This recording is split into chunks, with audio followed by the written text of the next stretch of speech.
I was an investigative journalist in Washington, D.C. when it happened, so it fell right into my lap. I was passing through New York City with my family when 9/11 happened. I grew up in Chicago, outside in a place called Schaumburg, Illinois. Here's my book, The Deception That Changed the World. 9/11 was a highly sophisticated false flag terror atrocity designed to create fear and rage in the people's hearts to compel U.S. public opinion to support the war on terror, which is an Israeli Zionist war agenda in disguise that we are supposed to fight. Starting the war on terror was the real reason for 9/11. 9/11 was, of course, a policy coup that brought us the war on terror and a series of wars like this one in Iraq. We've been deceived. We've been lied to. 9/11 was just the beginning. Starting the war of aggression was the real reason for the terrorism. We will not have peace as a nation or a world if we continue to accept the deception of 9/11. The media has been the key player in the deception. We've been lied to by the media. The media is complicit in the cover-up. They have imposed on the American public the false story that radical Islamic terrorists are to blame for 9/11. And the only way to liberate ourselves and our nations from this madness is to expose the true source of terrorism. The U.S. government on 9/11 called the attacks an act of war, which basically made it the military's business to seek justice for. So there was no actual criminal investigation. Larry Johnson from the State Department, Director of Counterterrorism, said these guys were extremely well organized, talking about the hijackers, the alleged hijackers. He said these guys were just committed zealots and willing to give it up without being key members of the network. They were told what to do, what to prepare for, what to train for. They were not the ones calling the shots. He said, we don't have anything in history to compare with this. The only thing that comes close to it is a former Soviet intelligence operation. So who pulled this off? Now, if the government and media are lying to us about 9/11, it means that they are controlled by the very same people who carried out 9/11. Now that's a very serious predicament, and Minister Farrakhan's the only person who's addressing it. Now 9/11 and the war on terror have a common source. Both 9/11 and the war on terror were conceived and planned in Israel in the 1970s by Israeli military intelligence. First, I'm going to talk a little bit about the war on terror. 9 days after 9/11, George Bush declared a war on terror, basically telling the world, you're either with us or you're with the terrorists. The war on terror has cost this nation over $2.5 trillion. Now you can imagine how far that would go to supporting and helping the American people rebuild our infrastructure, support our communities. The war on terror is a fraud. You have as much likelihood in this nation of being a victim of terrorism as you do of being struck by lightning. But we're spending $400 million per year per victim of terrorism in this nation. Compared to cancer and influenza and heart disease, you would have to stack those bills up 1,000 times higher to understand how much money. This is a fraud. So the fraudulent war on terror is all based on the 9/11 lies. Where did the war on terror come from? Where did Americans start to learn to treat people like this? Well, the war on terror, I'm going to talk about the evolution of an Israeli stratagem. Now, a stratagem is a clever device to trick people into serving them. The war on terror is an Israeli stratagem a ploy pushed by Benjamin Netanyahu since 1979 to trick the United States into waging war against Israel's enemies. Here he was in 1979. He worked for a Rothschild company called Boston Consulting. He went back to Israel and he started a Netanyahu Institute. The very first thing they did in 1979, they had a conference in Jerusalem called the Jerusalem Conference on International Terrorism. They tried to say that all international terrorism is a propaganda offensive. They said that all international terrorism was coming from the Soviet Union. And George Bush spoke at the final, Mr. Bush Sr. spoke at the final session and said that basically the idea of fighting terrorism was a great thing to do as a war. Now, Mr. Netanyahu is currently the Prime Minister of Israel. He has made a career out of promoting the war on terror, writing books like this. Now, Mr. Netanyahu is from the Likud coalition, Likud. The Likud was created by the father of terrorism, a man named Menachem Begin. Menachem Begin in 1977 became Prime Minister of Israel. And he was asked by a British journalist in 1974, Mr. Begin, how does it feel in the light of all that's going on to be the father of terrorism in the Middle East?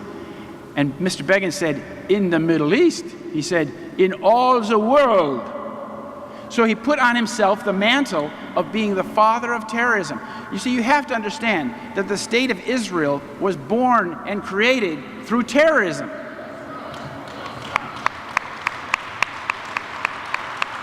This is 1946. This is one of the first things he did as head of the Irgun.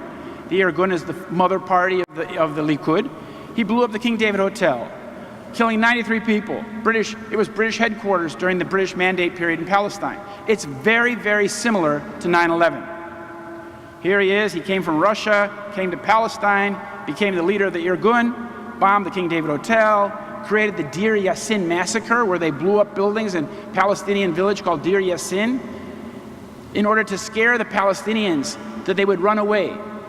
And then he created the Likud party in 73, became prime minister in 77. That's when Israel changed from being a relatively peaceful country to becoming a vicious terrorist state, 1977. And the ideology of the Likud is based on this idea called Eretz Israel, Greater Israel. This idea that Israel should fill its biblical boundaries, as they say God gave to the state of Israel. And so they have a much bigger idea of what Israel should be. And they are dedicated to reaching that state. That's very important to understand. This is what they call what Israel's future borders should look like. And as Mr. Begin said, Jerusalem was and forever will be our capital. And Eretz Israel will be restored to the people of Israel. Now, this is what Begin said in 1947, and this is exactly what the Likud still continues to say to this day. So here he became the president of the country, the prime minister of the country in 1977. This happened to be a time when I was living in Israel. They came to power, 77.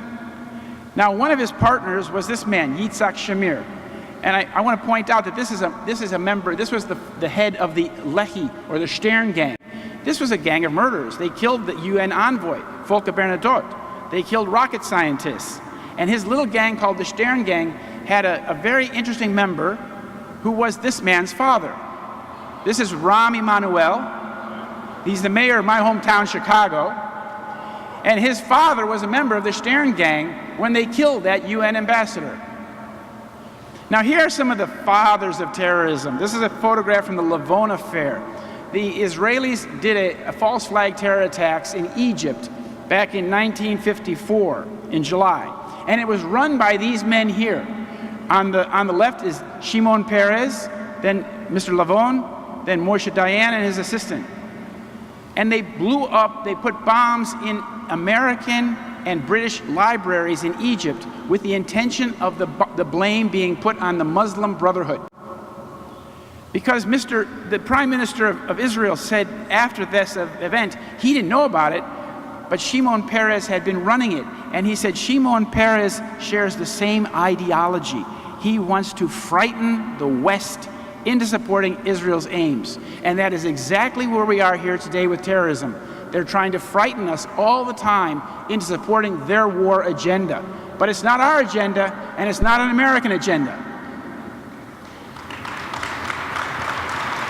In 1948, before Israel became a state, the Joint Chiefs of Staff analyzed what this Israeli Zionist state. Zionism means Israeli nationalism, Jewish nationalism. And the Joint Chiefs of Staff said this. They wrote this in their 13th paper. They said, Zionist strategy will seek to involve the United States in a continuously widening and deepening series of operations intended to secure maximum Jewish objectives. And what were those maximum Jewish objectives? The expansion of Eretz Israel, the land of Israel, into Jordan, Lebanon, and Syria, and the establishment of Jewish military and economic hegemony over the entire Middle East.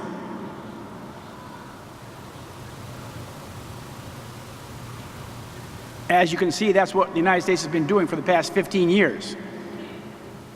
Now, these were the strategic goals of the father of Israel, Ben-Gurion, who was another Rothschild employee.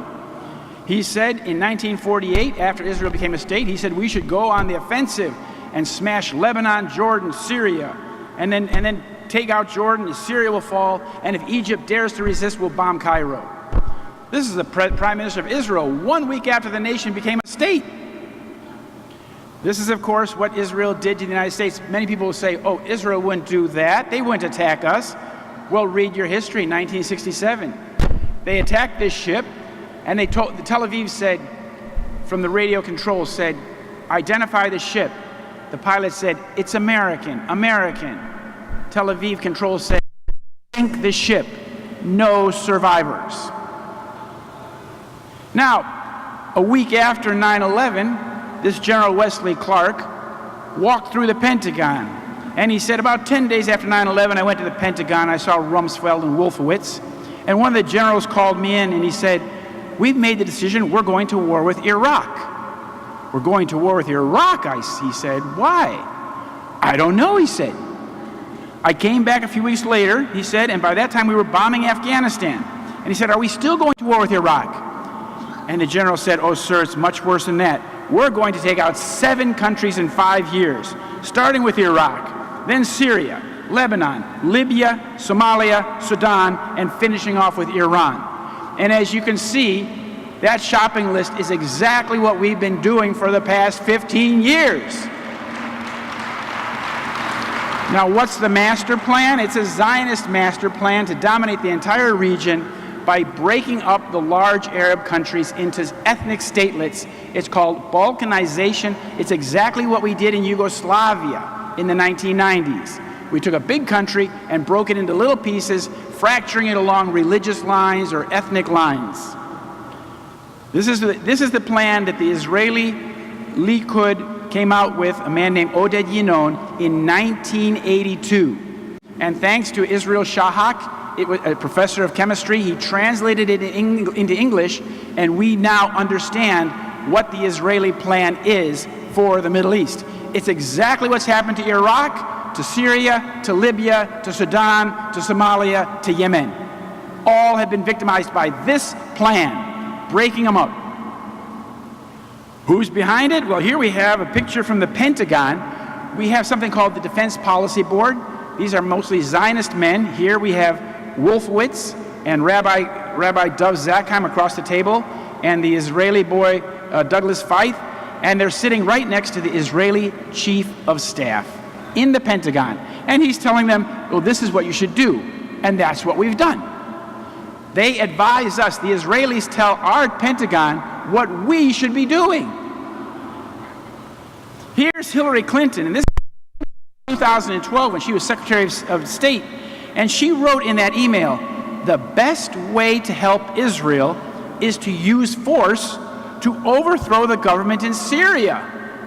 Where is there American interest in overthrowing the government in Syria? None. But this proves that Obama and Hillary Clinton were serving Israeli ends, not American.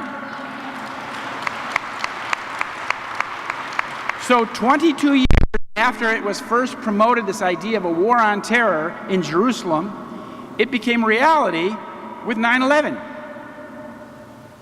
It was born.